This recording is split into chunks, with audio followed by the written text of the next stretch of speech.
One, good morning to you and good Sabbath. Also, Hag Sameach and a blessed new moon, a blessed Rosh Chodesh to you. We have entered a new moon cycle called ER.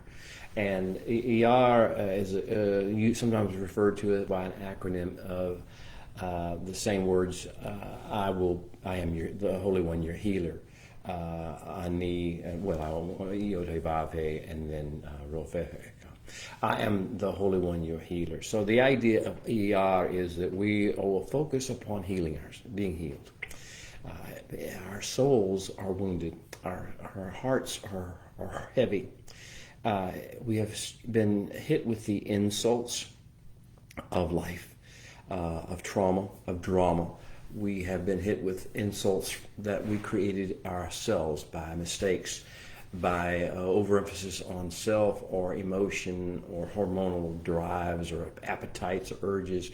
We've eaten too much, we've drank too much, we've behaved improperly in regard to other people. We have done these things more than that, or just as much as that. People have done these things to us. We have been discriminated against. We've been prejudiced against. We have been insulted. We have been mocked. We have been treated unfairly. We've been used, manipulated.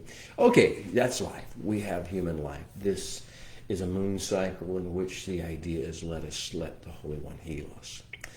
Let us submit ourselves to Him for His inspection, for His touch, for His breath of life, for His wisdom, for His counsel, for His direction, and let us be healed. So welcome to the month, the moon cycle of ER. Welcome to the month of healing. From the inside out, from the outside in, let everything be focused upon healing and restoration, not upon tearing things down or who to blame for what has happened. This is a time to heal, to repair, to restore, to refresh, to renew. Welcome to the month of ER. Today we are in a certain portion of the Torah, the Sabbath gathering here, that when I gather you all around, or you all consent to come at least around this computer screen, this microphone, and I get to take you into my little office or chamber, or theater as I like to call it, here. Let us find a way to heal. Let us find words of the Holy One that will bring healing to us.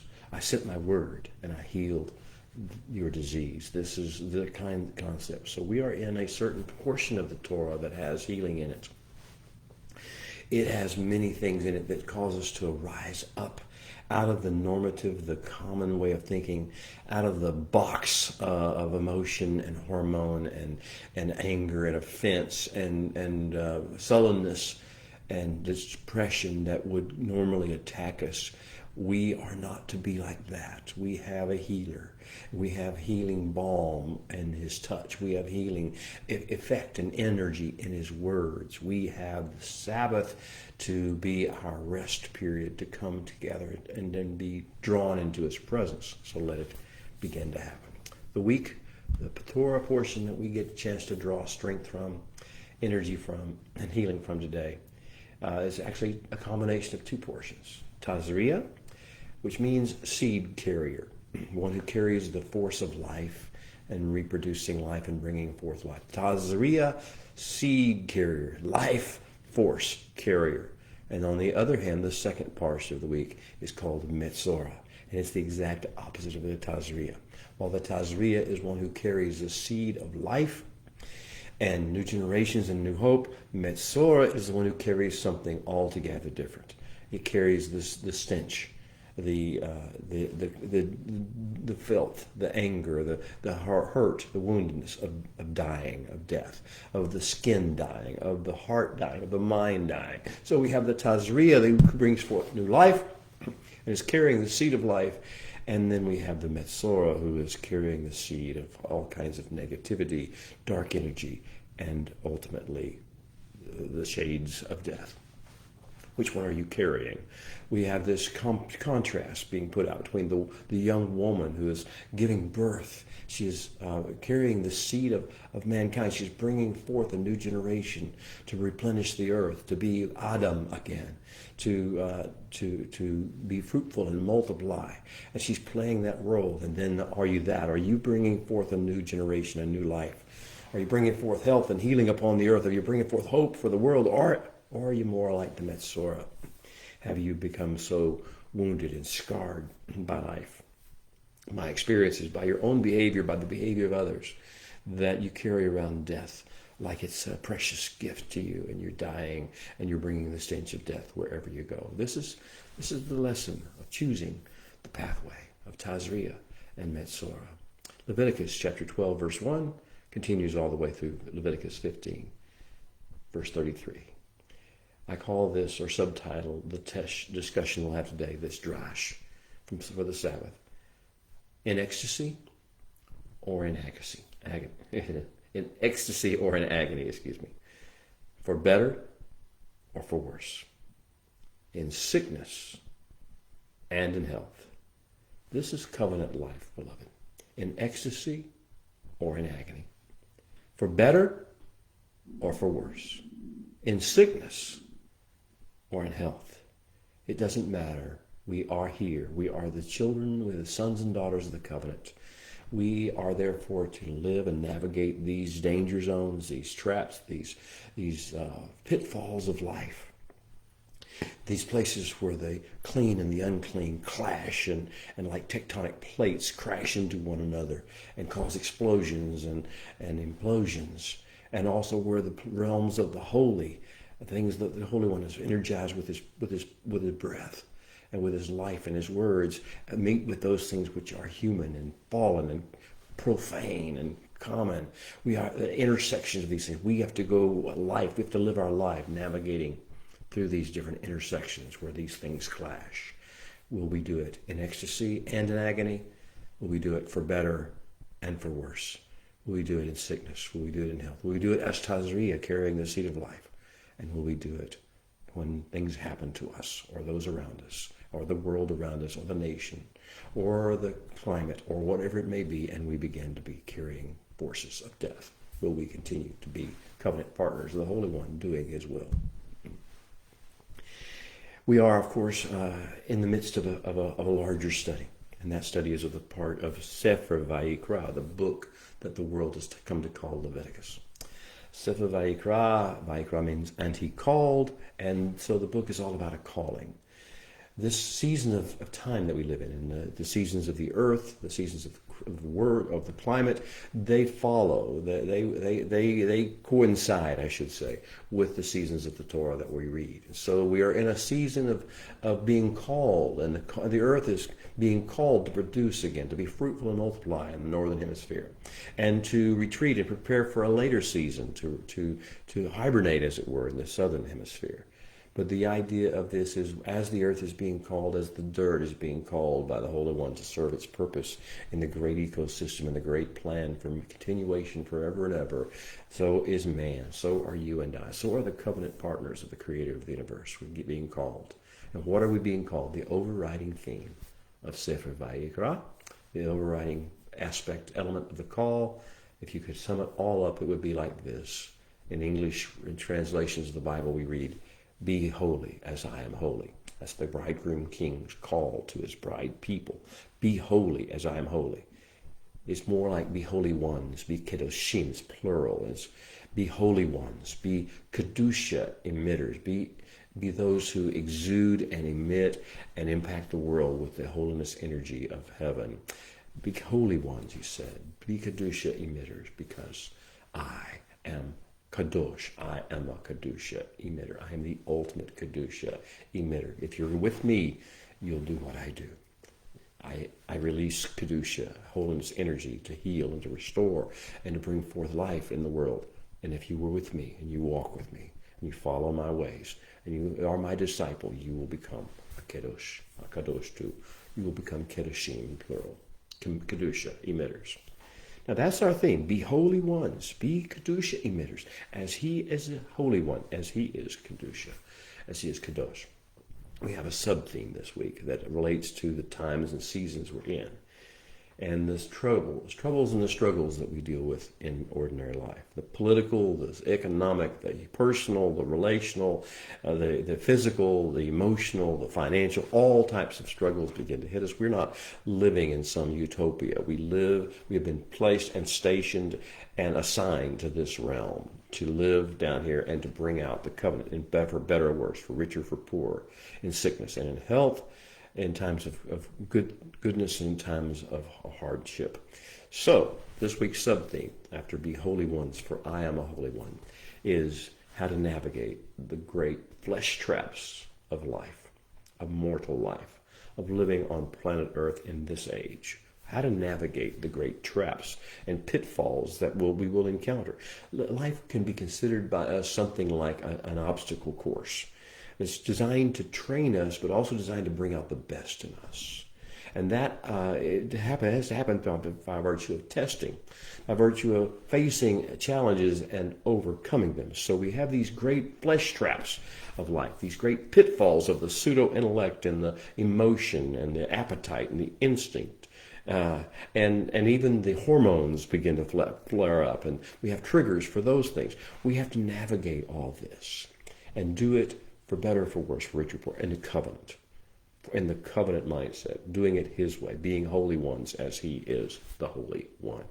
So this season, being called to be holy, involves learning how to do it in the hardest of times, in the most difficult of times, in the most challenging of times, circumstances, and among the most difficult people, and the most unforgiving places and seasons. So we're here to navigate the great flesh traps of life, to gentle the wild horse nature within us, the fallen nature within us that wants to work out like an animal, following its appetites and urges and desires, and surrendering to its hormones and its heavy emotions and all that stuff. So we're here to navigate, to learn how to navigate the great flesh traps of life, the pitfalls of the pseudo-intellect, gentle the wild horse nature within us, harness the strongest hormones and instincts that life in the flesh engenders, to use them for the kingdom, to use them for the purposes of the covenant, in order to redirect the energy that those things have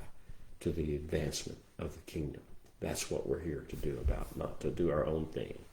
I want to kind of introduce this study to you with a verse from the Psalms that everyone knows it, I think, maybe if you've been reading the Bible any period of time, at any period of time, you probably have heard this verse. In English it reads, it's Psalm 119, 105, and in English it reads, your word, and he's speaking, of course the psalmist is speaking to the Holy One. Your word is a lamp to my feet and a light to my path. Ner lerakli levarecha. Glasses. Da. Ner lerakli devarecha beor lintivati. Your word is a lamp to my feet and a light to my path. In other words, we're going somewhere. There's a journey afoot. There's an obstacle course out there. There are pitfalls out there. But his word is the lamp that gets us guide our feet, direct our feet, avoid the deepest pitfalls, and get out of them when we get in them. Your word is a lamp to my feet, and it's a light to my path. It shows the direction, the navigated course, the pre-planned course for us that we need to follow. It gives us guidance as to where to go next, not just as a light for the first step, the step that we're taking, but also for the steps that lead ahead. It shows us what direction we're going in and focuses our attention in that way.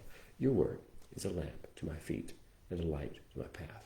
Beloved, his word in Parshot, Tazria, and Metzora is a lamp unto our feet. It is designed to do that. It may have to take us deeper than the actual substantive words, the literal translations, the pashat, as it's called in Hebrew, that surface translation of what it means. But if you will let it take you, these are eternal words of immortal power And they have so many levels and layers of depth to them. So don't give up on the issue of, well, I don't have a temple, I can't do some of these things, I'm not going to have a baby, I'm over the past the age, I'm a male, whatever the case may be. Don't let yourself go there. Understand these are heavenly words with heavenly energy. His word is a lamp to our feet to show us where we are and where we need to step away from, and a light to our path to show us the direction we're going and keep us focused on the end game. Torah, all of Torah, this portion, these two portions that we'll deal with today, are also a navigational app. We have a Google app, Google Waze, or Google Maps, or Waze. There's so many apps out there that you can put on your phone or on your car, your vehicle, computer system, and they help you navigate through areas that you're unfamiliar with, or you just need some help knowing what the conditions are going to be. Torah is like that. It is our navigational app. It's our guidebook for navigating the flashpoints of mortal life, and doing so in covenant style, leaving a covenant blessing behind us.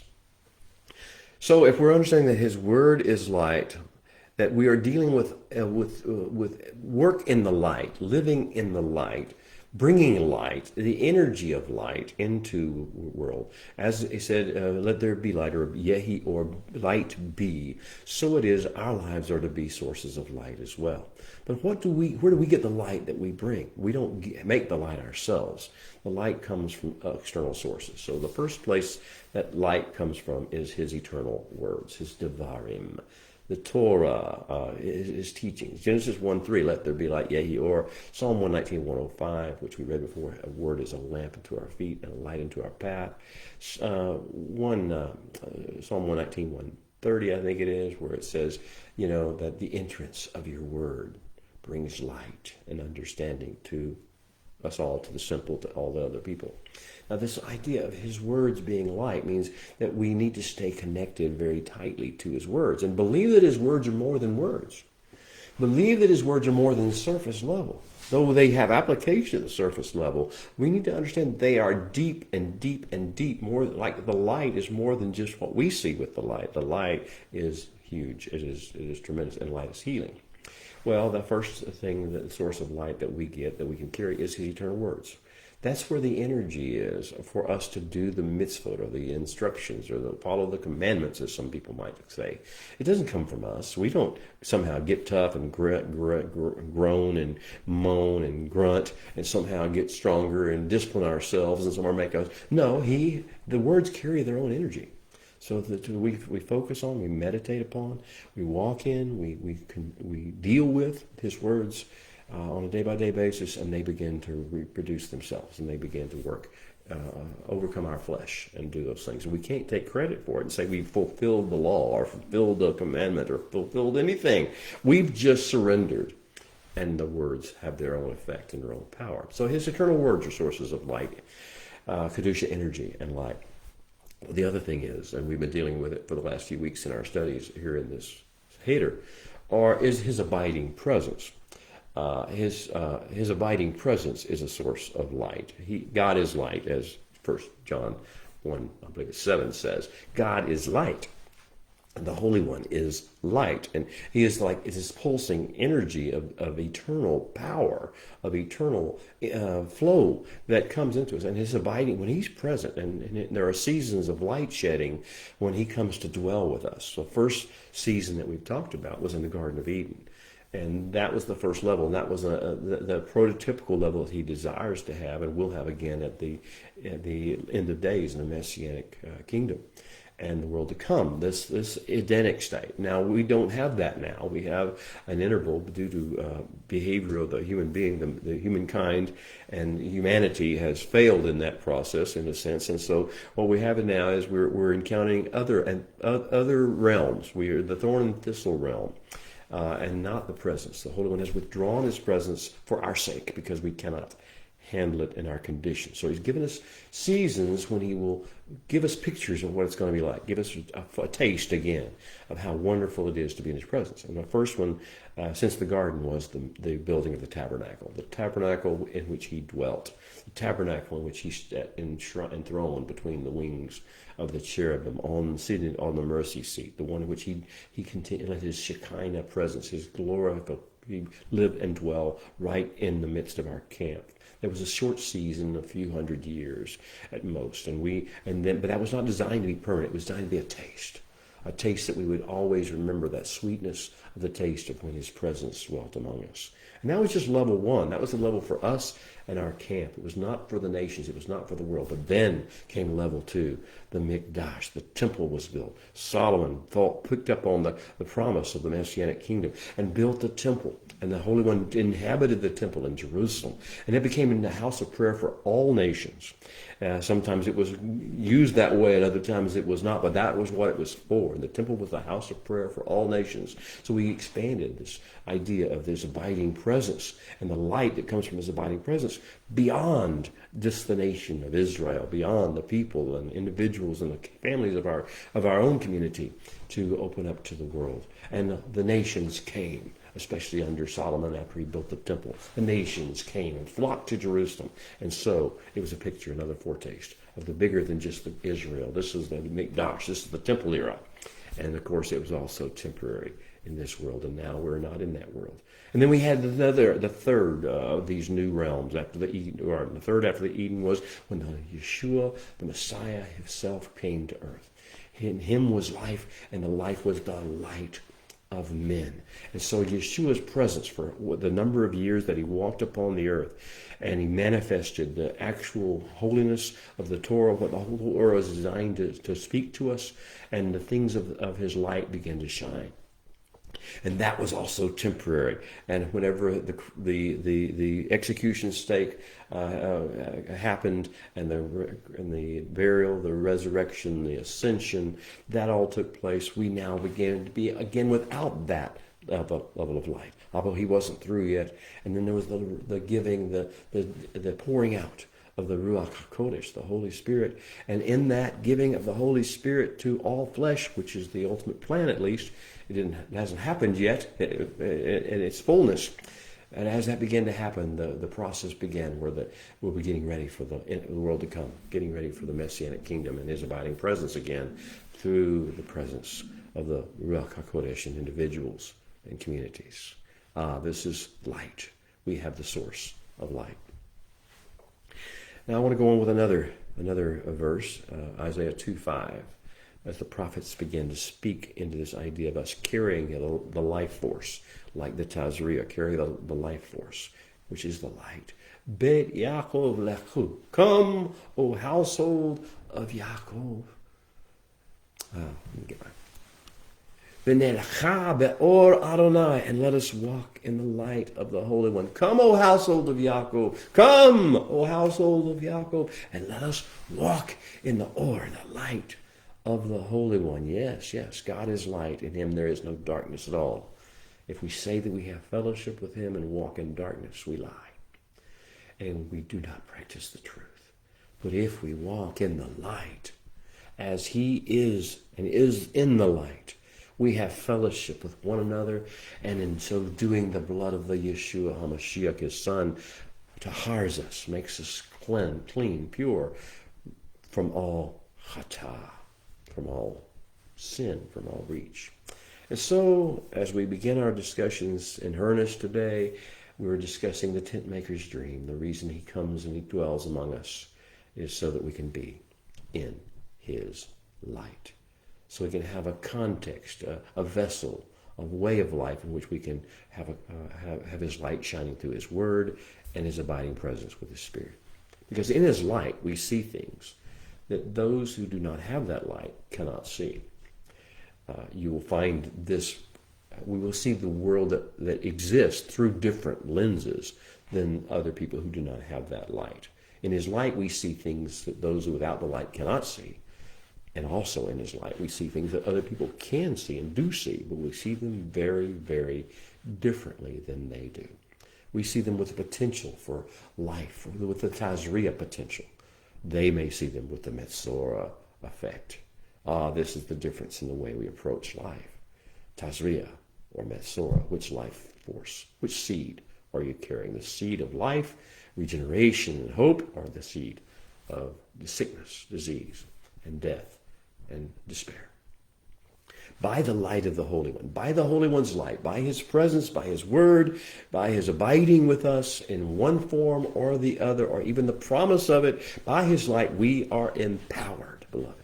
We are even compelled by it to visualize and interact with the people, the things, the places, and the situations that we encounter in this life as wise, disciplined ambassadors of heaven, not like the rest of the world does, as slaves to instinct, appetite, hormone flow, emotion, cultural predisposition, and woundedness from the effects, the insults, and the offenses of the world. Wow. By his light, we are empowered and compelled to visualize and interact with all things, all people, all places, all situations in life as wise, disciplined ambassadors of heaven, keeping our focus on the mission. Welcome to the Kedusha Discourse of Torah, the tabernacle, temple, Emmanuel era regulations. On the surface, it is a special time that it seems to be applicable only if there is a tabernacle. But deep under the surface, just a little bit under the surface, you see that in these instructions that were given about the tabernacle, the temple, the priesthood, the era of Emmanuel, of God with us, we will find instructions for how to maximize our life, to stay on course in sickness and in health, in good times and in bad, in all those things, till death do us part. This is the Holy One's operational manual for how to overcome the flesh, overcome Ra, or the self-interest, the narcissism of life, how to overcome the seduction of the darkness and the dark aspects of man's ways, and how to walk instead in the spirit breath empowerment, the goodness, the tov, and the light of the Holy One's counsels. Now, if we're going to be part of the great nation that the Holy One built and has built and building and will continue to build, if we're going to be part of that great nation, and if we're going to approach and commune with the Holy One and draw energy from the holy things, the Sabbath, the Torah, the Ruach HaKodesh, the Moedim, all these things, if we're going to do that, we need to learn to keep ourselves pure. We need to keep ourselves a base, a clean base on which the holiness energy can download, a landing strip for heavenly holiness and energy and light. We need to keep that. We have to maintain that purity in order that we can become a fitting vessel for that holy energy.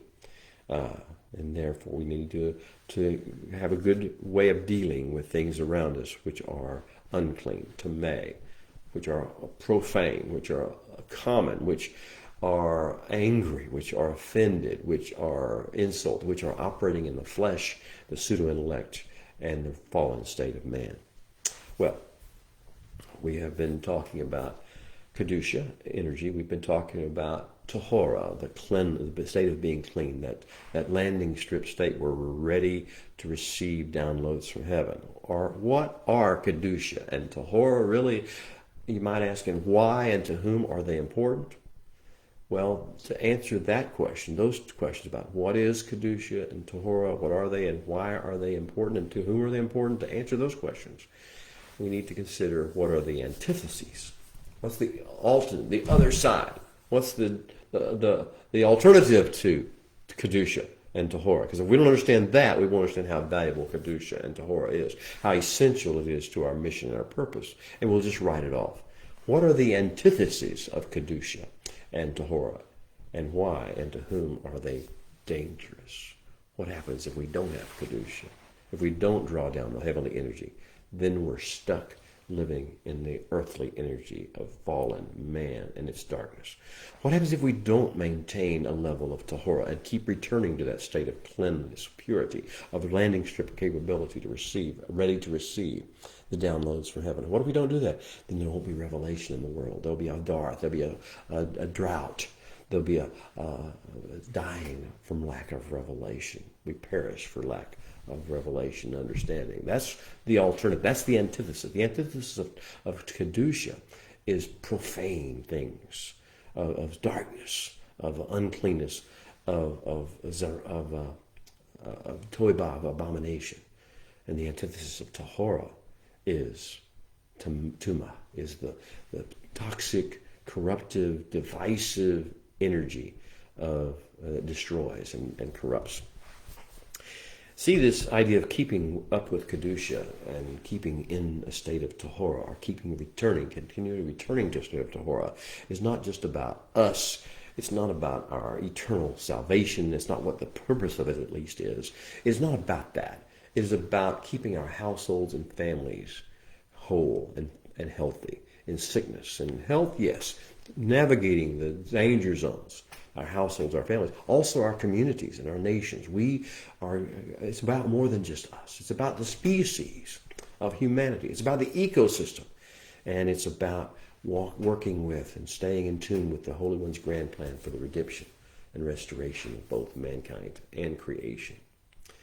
Well, be holy as he is holy. Be Kedushim, be channelers, emitters of Kedusha, even as he is Kadosh, as he is a holy one, as he is an emitter of Kedusha. How do we do that? That's what the Holy One keeps saying we're supposed to do. That's our mission upon the earth. That's bigger than the little instructions that are important, each one important, but it's bigger than that. We have to keep our mind focused on becoming Kedushim, as he is holy, because that's his plan. That's how the plan works for us to do that. How is it possible, though? We are many things, of course. We are loved by the Holy One. We are forgiven of our sins. We are redeemed from bondage in Egypt and from the world's kingdoms and dominions. We are called to great things, but are we holy? Are we free-flowing well springs of Kedusha energy? Are we Tazria? Are we carrying life forces? Or are we offering hope and redemption to fallen humanity? And are we offering restoration to the polluted areas of creation that we walk in? Are we bringing forth nurture to the plant life and the animal life and the species and the physical earth? How can we do this? How can we be Kedushim?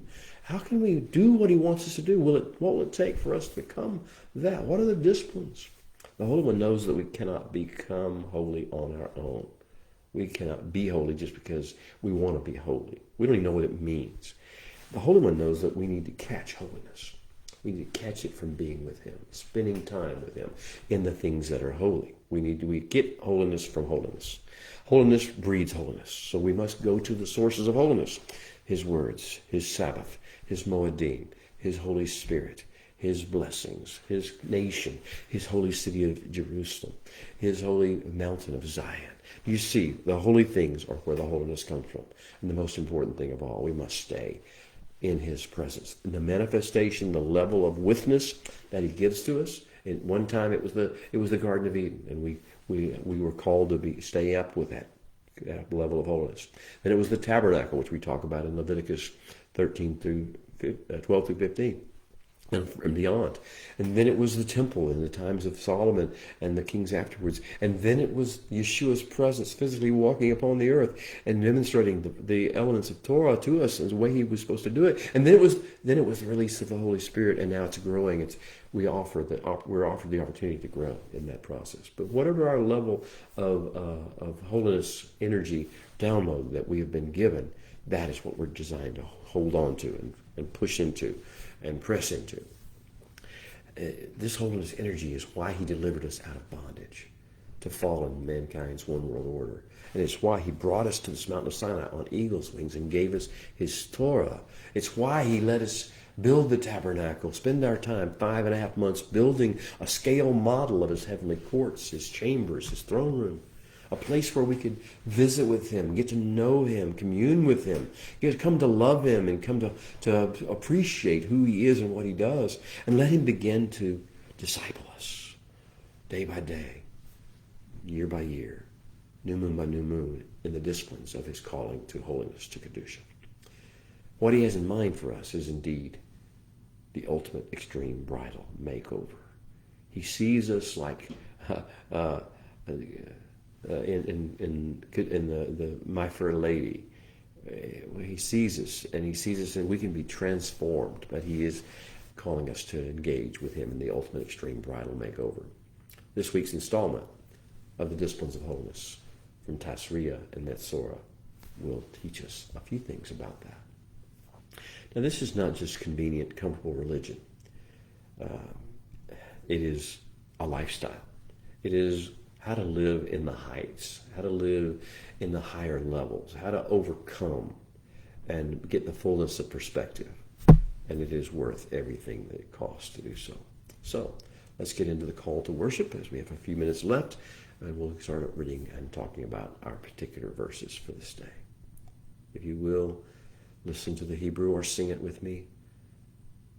Baruch et Adonai Hamvorach. Baruch Adonai Hamvorach leolam vaed.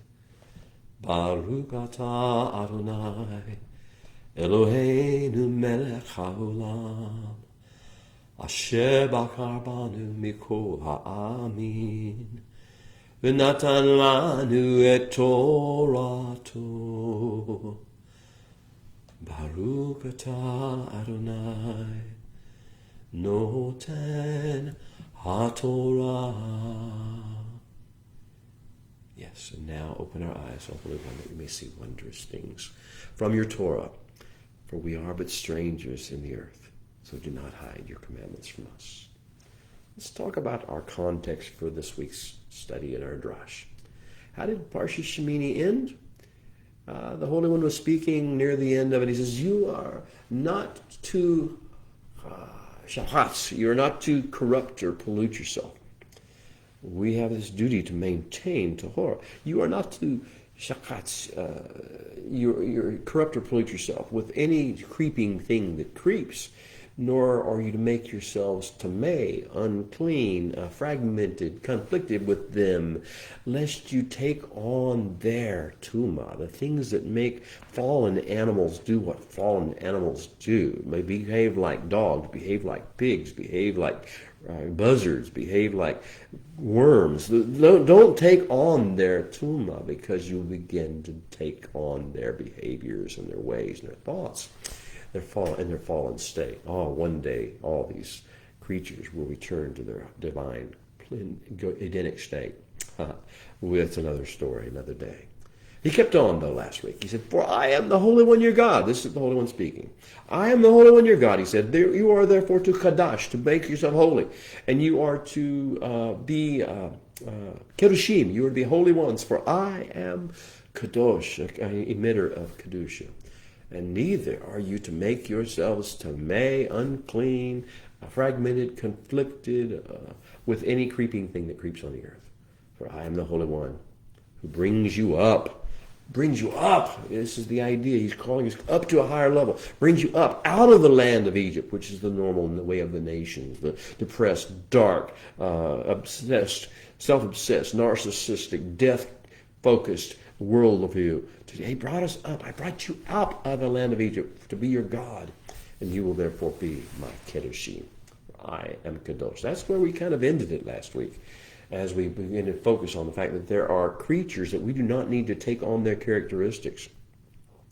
And the Holy One has also told us you are to distinguish between the holy and the unholy, or the holy and the profane. And you are to distinguish, keep a separation between the clean and the unclean. We're supposed to stay clean in the realm where we can be a landing strip for the Holy One to send his Kedusha energy and his power and his words and his wisdom and his ways down into the earth, and become a channel through which we can release those. We're to do that in order that we may teach Bnei Israel the statutes of the Holy One, and all that the Holy One has spoken to them by Moshe's hand. That was last week. He made it very clear. You are to distinguish. between the tameh, the unclean, and the clean, between the tameh and the tahor, and between the animal that may be eaten and the animal that may not be eaten. Remember, this is all pictures of animals. Every picture tells a story. And he says, now, next question. Opening lines of Parsha Tazria. I'll read in Hebrew and then follow in English for your mind. The Hebrew is for your spirit, to awaken the neshama in you. The English is for your mind. It goes like this. Vayadaber Adonai el Moshe lemor. And then the Holy One spoke to Moshe, saying, Daber el bnei Israel lemor. Speak to bnei Israel and say, Isha ki Tazria v'yalda zakar. A woman who carries seed of life then births a zakar, a boy, a male. V'tamea shivat yamim, she will be tameh. She will have an uncleanness state. She will have a fragmented, conflicted state. She is to be observed in that and recognized in that state for 7 days. Kimeh nidat devota titmaha, as she is tameh, just as she is tameh during the time of her monthly separation for menstruation. So we have this issue, the Tazria. We start the week's discussions by the source of life. A baby has been born. How amazing is that? We say, what a joyful thing. Why on earth would you say there's a tameh status? There's something unclean. There's something that needs to be dealt with. There's something that needs to be overcome.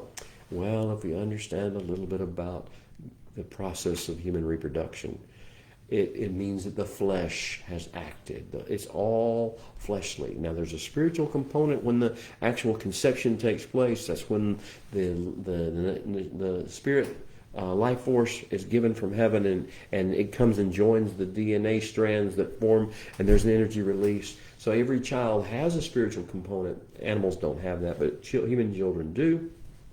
The neshama becomes a living being on earth. It was also a living being in heaven. Now it's released in earth into the bloodlines for a redemptive purpose. That happens down here, but there is the rest of it is all in the flesh. And the flesh and the pseudo-intellect and the emotions and the instincts and the hormones go crazy during this period of time. Then there's pain, and there's the throes of childbirth, the issue of the labor, the hard labor, and the emotion trauma and the physical trauma, and everything changes. And yes, this change in status, the change in emotions, the flood of hormonal influence into the world. Yes, that does present us with problems. We're supposed to be vessels of Kedusha in sickness and in health, in times whenever things are moving relatively smoothly and we're calm, and then whenever we're like a woman is pregnant, or not only she but the entire household is disrupted because the emotions are flowing, the instincts are coming out, the attitudes are changing, their hormones flowing like a river over the woman and over the man and over the household.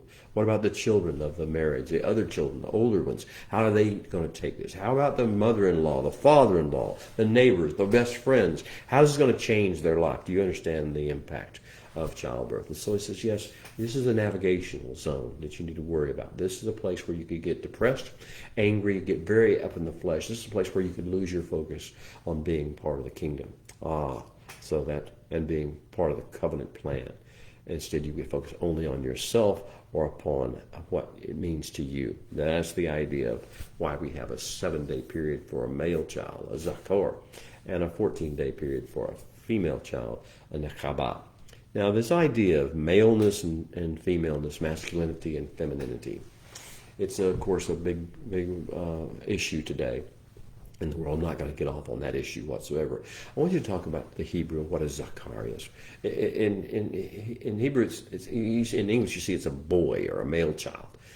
But the idea of maleness has a special Hebrew meaning, zakar. It means remembrance. A remembrance of Adam, a remembrance of creation, a remembrance of the plan, a remembrance of the continuation of the generations that will take place to bring about the restoration of all creation. What do you remember when you see a baby boy? Well, the idea is you should remember that the original plan was for God to, it's told us to be fruitful, multiply, be a shadow, man shall be his image, though is zakar. It's not just about his physical characteristics or his bodily parts. It's about the idea that this is the promise, that it would continue, that the plan of the Holy One for restoration and redemption, return to Eden, and for the fullness of the time to occur will take place in this man. Now, what then is the female child? It's not, again, not just about body parts. Those are real, those are meaningful, but it's an issue of nakaba. Nakaba means to be that place that's a receptacle, a hollowed out place, a carrier of this life force of the male. So we have the issue of difference in times. Don't fret or worry about the difference in the times.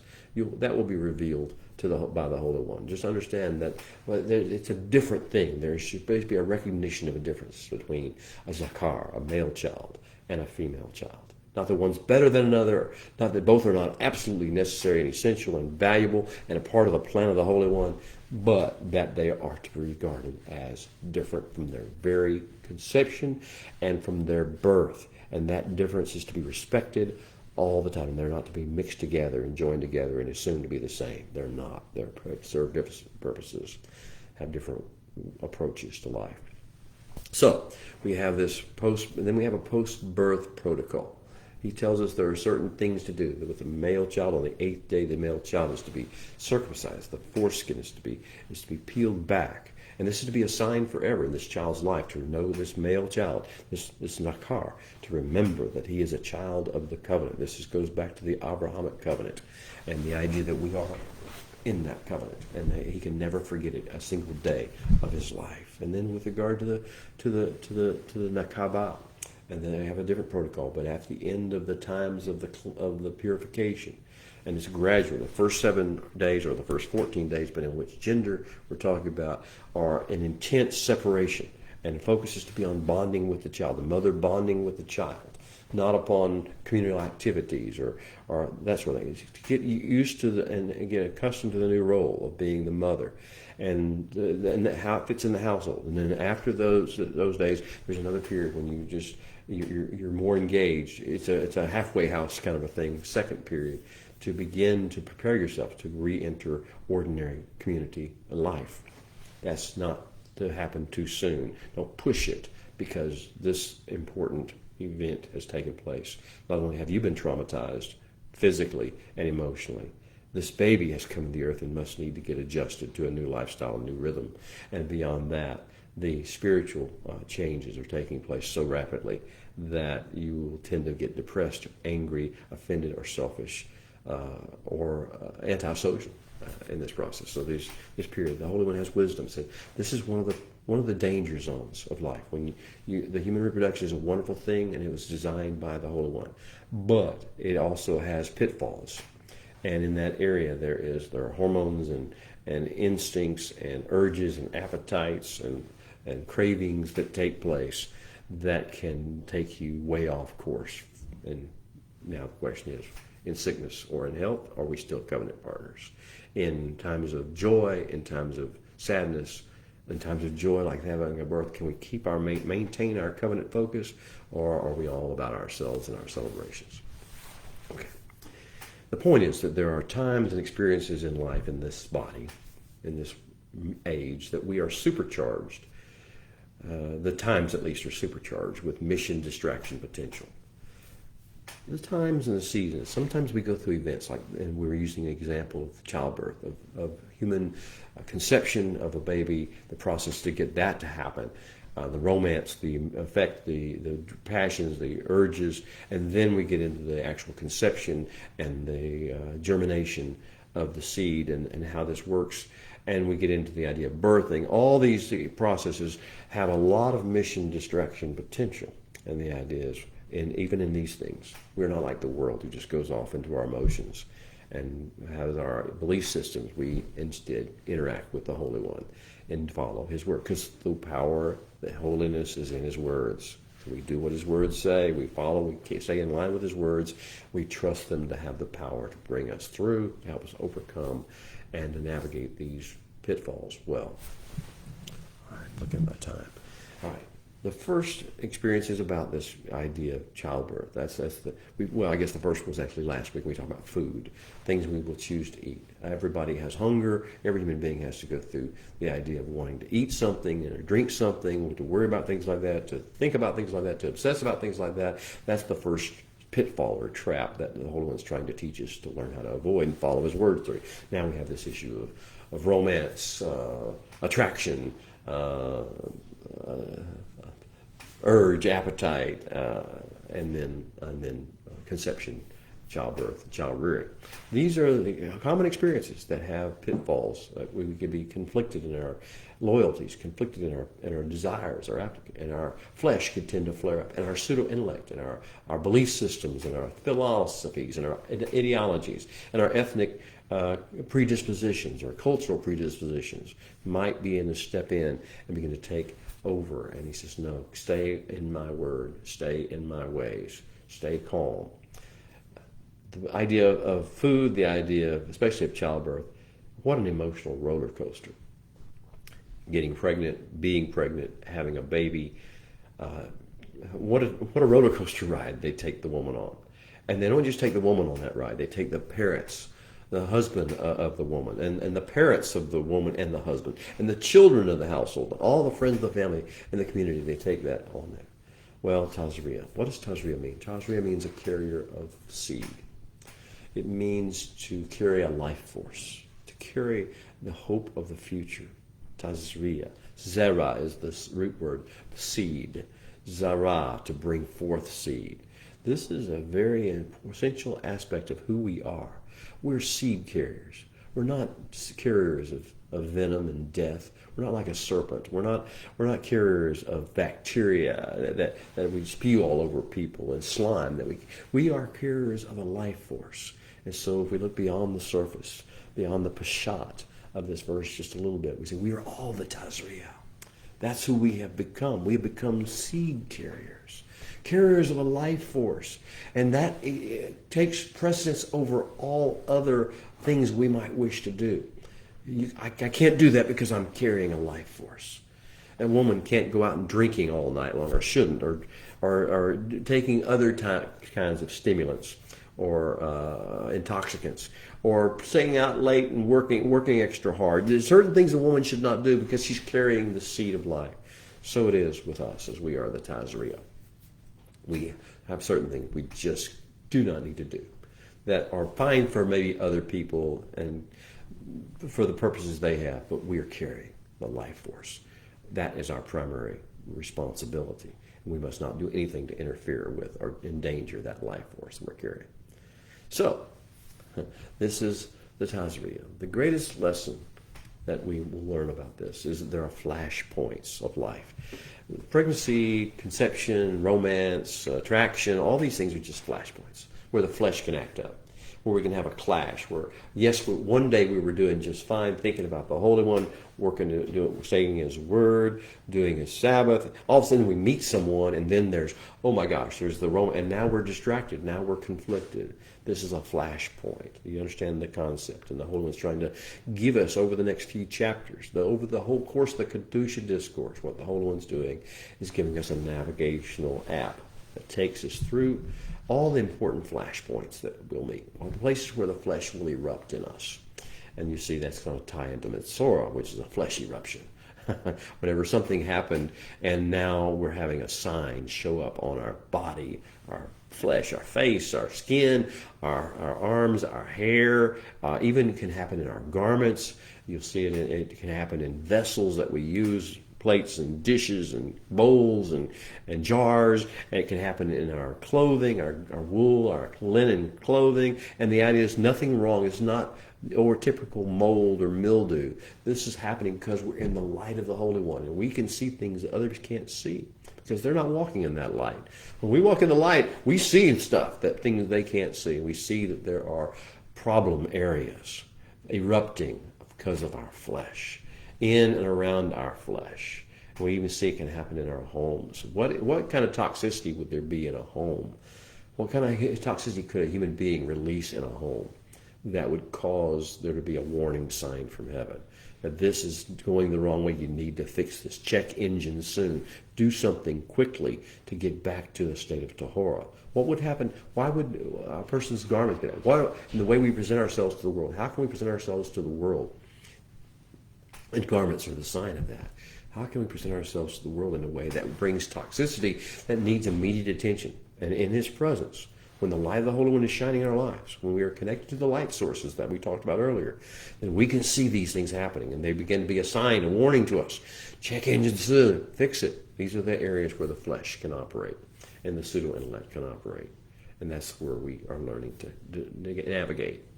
Now, the world is completely full of flashpoints. We can't discuss them all. The Holy One doesn't try to discuss them all. He does try to discuss several of them, so it will be typical. The idea, we talked about the idea of hunger and appetite and food. We've talked about now, with the Tazria, we've talked about the idea of the whole human reproductive ways and attraction, physical attraction for a male, female that causes this to take place. Every single aspect and moments of the reproductive process is fraught with these flashpoints that affect our humanity. Flesh triggering flashpoints. And then there's also soul triggering, and that's nephesh. The nephesh is the mind. Some things trigger you to think certain ways. Some things trigger you to feel emotions in a certain way. Some things trigger you to develop a stubbornness of will, a fixation of will, of desire. This is the soul triggering flashpoints. They cause breakouts of the flesh in the soul, the mind, the thinking, the emoting, the way we think and the way we feel, and also the way we choose to act. And then there is the offsetting those flesh and soul or nephesh flashpoints. Thank heaven, the Holy One has given us the Shama awakening flashpoints. Certain things in this world that will cause our eternal spirit to arise in a way that's higher and stronger than the impulses, the instincts, the appetites, the urges of our flesh or our minds or our emotions or our wills. One thing we need to know is that whatever in or about life causes a human being to undergo a hormone flush. Hormones are the ways in which the flesh begins to operate. We get a flush of hormones. You talked about pregnancy. We talked about even the Pavlovian dog. What happens is a hormone causes the tongue to begin to salivate, and when you hear it, thinks that food's coming.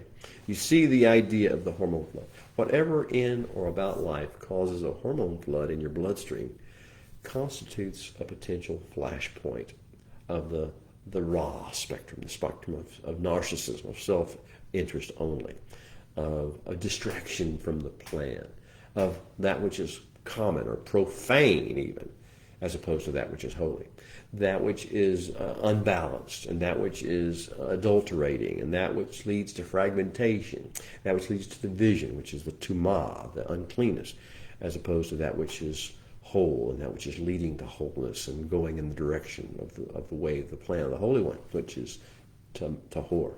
And then we have some things in the hormone world will cause us to just basically go to the state of death plague. The zara'at, the idea, it's called leprosy in the King James version. It's not the disease you think it is. This is a spiritual disease only, but the spiritual, and it's only visible in the light of the Holy One. It's not visible in natural light. But this death plague that we carry, the idea of carrying the toxicity of a human entity that's in the process of disintegrating and dying and going in, that's what we carry. That's where a Metzora, if we have zara'at. Then there's other ways to do that. And we eventually wind up that we're serving death more than we're serving life. We're serving the destructive capacities of the world as opposed to the restorative and healing mechanisms of the Holy One. In this month of ER, when we are designed to reconnect with the healing power of the Holy One, and the healing power of the Holy One as it operates in our lives, in each of our families and households and our communities, as we begin to reconnect with the healing energy and the wholeness of the Holy One, this is our idea to come back and understand If we find a hormone flood, this is going to be a danger zone that we need to learn to navigate through. The Holy One will call it Tamei because it has the potential to cause us to follow into the realm of darkness and death, as opposed to walking in the light and the holiness and the plan and the healing of the Holy One. All right. Let's go back and let's focus on what then are the neshama activators. What awakens the spirit? Because we have this battle going on, so to speak. We're one entity made up of body, soul, and spirit. But the body and the soul sometimes overwhelm and cause the spirit to retreat into a place of dormancy.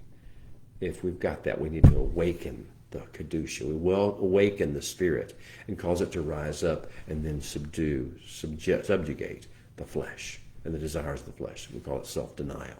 Subdue and subordinate the attitudes and mindsets and opinions of the mind and the feelings of the emotions, and overcome those things and follow instead the words of the living God, not how we feel about things or how we think about things or what makes us feel good or what makes us feel bad. The holy things. So what are the neshama activators? The first thing is all the things that the Holy One calls holy. The Torah, the Sabbath. The Sabbath is the holiness. The Moedim, the festivals, the special days that he's appointed. These are designed to have holiness in them. The holy things activate the Kedusha in us, activate the holiness energy and bring awaken the life the life of the spirit from its dormant state. Also the Torah was one of the holy things. The mitzvot of Torah, each individual mitzvah, each individual instruction that he gives us for life is designed to bring a little bit of awakening to our neshama. This is not about you get this to be saved or something like that. That's not that. The idea of what we're talking about is we reattach to the holiness walking out these mitzvot. And we begin to absorb and receive that, and our spirit awakens again in us. Same thing happens with regard to meditation. Meditation on the Torah, meditation on the ways of the Holy One, meditation on the Mishkan, or the tabernacle, meditation on the avodah of the priest, and then meditation on the words and the teachings and the behaviors and the actions of the Messiah. These are the holy things that awaken our neshama and cause us to be ready to stand up against the demands of the flesh and demands of the pseudo-intellect. As these holy things begin to kick in and awakening takes place, the next thing that awakens and activates and energizes the neshama is self-denial. For actually stepping in and saying, no, I will not follow my desires. I will not follow my appetites, my instincts. I will not let the hormone flush that comes with these things overwhelm me and take over. I'll stay focused on the mission, and I'll keep doing what the Holy One says. Another one is thanksgiving and praise. This is a secret discipline of the kingdom. The atmosphere of heaven is about thanksgiving and praise. Give thanks, and all things give thanks. This is as long as we're giving thanks, we can't be caught up in the negativity. As long as we're giving praise, we cannot be caught up in looking around at what's wrong with the world. We keep focused on the positive, the things of the heaven, the atmosphere of the heavens. And so this is one of the neshama awakeners that causes the Kedusha to be able to flow us. Forgiveness is another one. That's why the Holy One focuses so hard, and Yeshua taught so much about forgiveness. If you cannot forgive, you cannot be a vessel of Kedusha. You cannot be, your neshama is not alive. Your neshama forgives. It's your flesh and your pseudo-intellect that will not forgive. So which is in control? What are you carrying? Are you a Tazria carrying a life force that is filled with the neshama? Or are you a Metzora carrying the death energy that comes with the flesh and the pseudo-intellect being in charge and doing our own thing? Forgiveness is one. Mercy, having mercy as opposed to having judgmentalism. Having kindness as opposed to being gruff and angry. Having tzedakah, righteousness, as opposed to being cruel or being in some way stingy. Giving honor to father and mother and those deserving of it, as opposed to being disrespectful and sacrilegious or in any way blasphemous. Another one is another key to activating the neshama, awakening the neshama, is humility. As we've dealt with self-denial, thanksgiving and praise, forgiveness, mercy, kindness, honor, tzedakah, righteousness, humility kicks in. And humility is a absolute necessity if we're going to be good vessels of the Kedusha energy. If the neshama is going to activate, he must activate out of humility, not out of arrogance, not out of pride, not out of stubbornness, not out of stubborn will, out of humility. And then confession of the fault. If we can't confess, we cannot be cleansed. So confession and honesty. Teshuvah, making a return to the Holy One and to his holy things and to his holy ways. Leaving behind the things that distract us. That must be teshuvah, is an activator of the neshama. Tefillah, which is the kind of prayer in which we surrender all things. We lay aside all things of our will, and we take on, instead, inquire of and take on the will of the Holy One. Not prayer as most of the religions do it. Prayer in a special Hebrew way that says, here I am, send me. Do your will. Let me do your will, not me. Let me tell you what my will is and ask you to do it. And then there's Tehillah, which is the idea of shining, letting his energy pulse into us, beginning to shine like Moshe's face, and therefore to let words come out of our mouth that are consistent with the presence of the Holy One being in us. Words of praise, adoration, worship, words that are beautiful, words that are higher than rhetoric, or higher than rote, or higher than memorized passages, or higher than cliches of the world, words that are flowing like would be spoken in the heavenly realm by the 24 elders and the 4 living creatures and the cherubim and the seraphim and the angels and the saints around the throne, words of purity and majesty and wonder, tehillah, that shine, because we come forth from shining faces. Well, these are the neshama activators that could to get us through, awaken us to avoid the flashpoints of the flesh and flashpoints of the, as we get ready to go into this month of Iyar, the month of healing, the month of restoring. Let us now begin to focus on these neshama activators and awakeners, the holy things, self-denying, thanksgiving and praise, displacing all the negative speech, the lashon hara, forgiveness, replacing anger and offense, mercy, replacing judgment, kindness, replacing cruelty, mockery, angry, selfishness, tzedakah, replacing all the unrighteousness of this world and the way they do things, honor, replacing disrespect and any way of offense, humility. May you take on the humility of Messiah himself, his example. May you take on and use confession as a tool, as an activator, as an energy force. Teshuvah, tefillah, tehillah, may these things be your watchword. May these things get us through as we navigate all the flesh points, all the flashpoints of life. Well, thank you for joining in. If you want more details about the actual Parsha, our studies from the Biblical Lifestyle Center, the Rabbi Sun page on the biblicallifestylecenter.org website, go into great detail. The studies from Tazria and Metzora, as well as the studies of all the Parshas, are archived for you. They're free of charge. No one has to pay anything to get those. You can go to the website, biblicallifestylecenter.org, go to the Rabbi Sun page and the archives, the Torah Study Archives section, and you will find every lesson for every day of every year studying the Torah. And I encourage you to look for more details if you're hungry for the details of Tazria, Metzora, or for any of the other Parshas of Torah. Thank you for joining us. Thank you for letting me come into your lives. Thank you for coming into my cheder, my little chamber of discussion, and hopefully some level of impartation. And we'll see you soon. We'll see you next week. Shabbat Shalom.